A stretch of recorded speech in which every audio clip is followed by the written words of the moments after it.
The night sky screamed with fire. On a lonely rural road outside a quiet farming town, flames burst upward like enraged monsters devouring metal, rubber, and hope. The burning car crackled violently, lighting up the darkness as if the world were ending right there in the middle of nowhere. A mechanic named Daniel Hayes, exhausted after a 14-hour workday and driving home in a truck held together by tape and prayers, slammed on his brakes when the explosion erupted a few meters ahead. His heart stopped, not from the flames, but from the tiny silhouettes inside, two little girls pounding weakly on the back window, trapped, crying, smoke wrapping around them like a deadly blanket. And in the front seat, a young woman slumped over the steering wheel, unconscious as the fire reached underneath her seat. Daniel didn't think, he just ran. Call to action number 1, placed right after the hook is requested. If you believe in kindness, in second chances, in the power of one ordinary human saving another, then please like, comment, share, and subscribe to Whispers of Kindness. Stories like this deserve to be heard.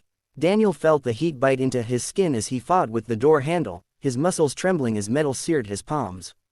The flames hissed, growing hotter every second, threatening to swallow the entire car. He ripped off his jacket, wrapped his hands, and pulled again, screaming into the fire until the door finally tore open with a violent groan. Smoke poured out, choking him, blinding him, and for a moment he felt his lungs scream for clean air. But he refused to back away. He reached in and hauled the mother out first, dragging her across the gravel, then swayed back toward the backseat. The twins were barely conscious, their little hands tapping the window with fading strength. Daniel climbed halfway into the car, feeling heat scorch across his arms as he unbuckled one girl, then the other, cradling them against his chest as the fire chased him out. Moments after he stumbled away, the car burst again, a massive flare behind him as if nature itself wanted to erase what he had saved. He lay on the ground with the twins crying softly into his soaked shirt, the mother coughing back to life beside him.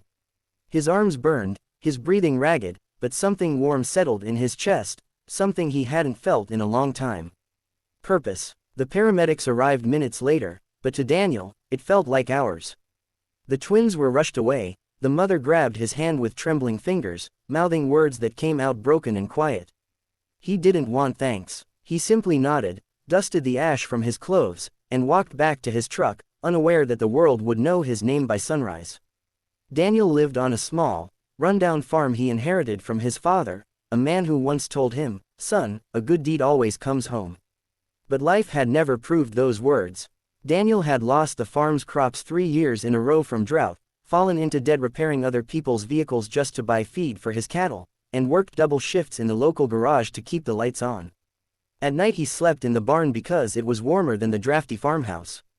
His life was a slow collapse held together only by stubbornness and the memory of better days. Saving strangers was never part of his plans, yet something deep inside him always nudged him toward helping, even when he had nothing left to give.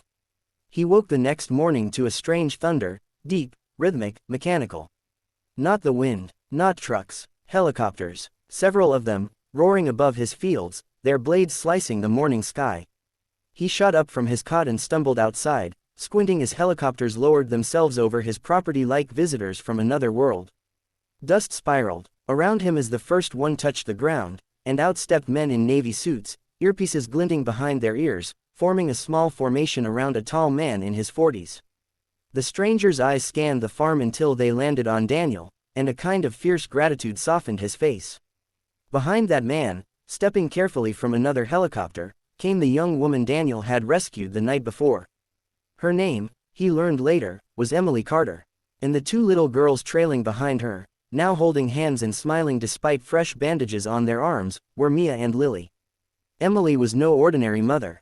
She was the daughter of billionaire aerospace magnate Raymond Carter, the man whose private security team and aircraft now filled Daniel's fields. Emily had told her father everything. As Raymond approached, Daniel braced for anger or questions or some official reprimand for trespassing near their car or interfering with rescue protocols. Instead, the billionaire stopped directly in front of him, his shadow falling over the dusty ground, and simply said, voice shaking with genuine emotion, "You saved my entire world last night." Then, without hesitation, the man who had negotiated billion-dollar deals fell to his knees, gripping Daniel's hands as gratitude poured from him like a flood. The twins rushed forward, wrapping their tiny arms around Daniel's legs, calling him their hero, their miracle, their guardian. Emily wiped tears from her cheeks, telling Daniel how she had woken up this morning with her daughters beside her, asking about the man with the burned arms who carried us from the fire. For the first time since the accident, Daniel felt the full weight of what he had done, not the heroism, but the fear, the pain, the risk he had taken without a second thought. It broke something open inside him. He stood frozen, overwhelmed, unsure how to breathe as these strangers began thanking him more deeply than anyone ever had. Raymond wasn't done. He gestured, and more people stepped forward, assistants, engineers, publicists, legal teams, all carrying documents, blueprints, and proposals. It was a scene so surreal Daniel wondered if he was dreaming. But reality struck when Raymond explained that overnight, the news had spread across the country. A poor rural mechanic had saved the heiress of Carter Aerotech and her children from a burning car. Millions were already watching the footage from nearby CCTV cameras. And Raymond intended to honor Daniel in a way no one expected. The billionaire announced that he would rebuild Daniel's entire farm, every barn, every field, every fence, every machine. Carter Aerotech would also fund solar panels, irrigation systems, a new workshop, and a new house. And he wasn't offering it as charity, he was giving it as a life debt. A gratitude repayment for the man who risked his life to save his family. Daniel tried to decline, shaking his head, insisting he had done what anyone would do. But Raymond gently held his shoulder and said something that echoed through the entire farm like a divine truth. No, son. Not anyone would have done it. But you did. For the first time in years, Daniel felt something strange, relief. Not because he was being rewarded, but because someone finally saw him, really saw him, for who he was beneath the dirt and the dead and the empty nights. Emily stepped forward and asked if she could hug him. When she wrapped her arms around him, a quiet strength passed between them, like a silent promise that life was giving him a new chapter. Over the next weeks, the farm transformed. Workers brought in by helicopter poured into the fields. Trucks arrived, builders, engineers, and contractors. The barn was rebuilt with beautiful wood and steel beams. The farmhouse was restored to its former glory. New tractors, new tools, new storage facilities appeared one by one. The entire town watched in awe, newspapers flooded the area, and people who had once ignored Daniel now approached him with newfound respect. Emily visited often, bringing the twins who adored Daniel as if he were family. They picked apples together, fed goats, chased chickens, and asked him again and again to tell the story of the night he saved them. Their laughter filled spaces in Daniel's heart he didn't even know were empty. And somewhere in those visits, between shared coffee on the porch, quiet conversations as the sun set, and the soft, deep understanding between two people who had both tasted fear and hope, something tender began to grow. Daniel never expected love to find him again, not after years of loneliness and heartbreak.